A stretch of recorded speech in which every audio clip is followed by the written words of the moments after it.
तो सबसे पहले हम समझते हैं कि आईओटी के अंदर थिंग्स क्या होती हैं।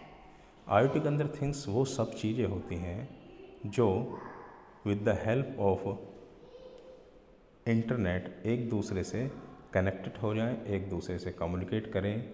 फॉर एग्ज़ाम्पल अगर हम अपने स्मार्ट रूम की बात करते हैं तो स्मार्ट रूम में इसके पंखे, ट्यूबलाइट, इसकी विंडो, डोर्स, एसी और डिफरेंट डिफरेंट चीज़ें जो ऑटोमेटिकली ऑपरेट करती हैं वही हमारी थिंग्स कहलाती हैं।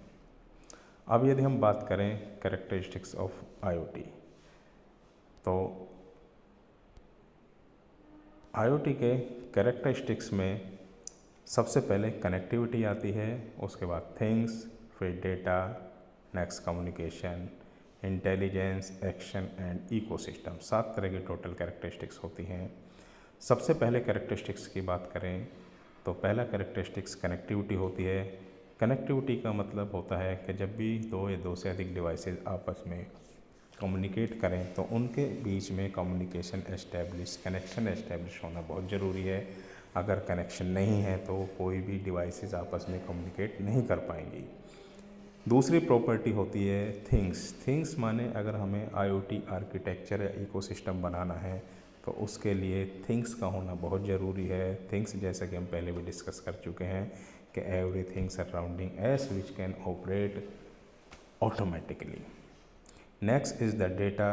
जब भी कोई दो या दो से अधिक डिवाइसेस आपस में कम्युनिकेट करती है तो उनके बीच में डेटा का ही आदान प्रदान होता है और ये पहला स्टेप होता है किसी भी एक्शन को परफॉर्म करने का। और जब भी कम्युनिकेशन होता है आईओटी डिवाइसेस के बीच में तो डेटा बहुत बड़ी अमाउंट में कलेक्ट भी हो जाता है। Next communication. कम्युनिकेशन बेसिकली कोई भी दो डिवाइसेस हैं जो आपस में कम्युनिकेटेड हैं तो वो किसी न किसी प्रोटोकॉल के थ्रू आपस में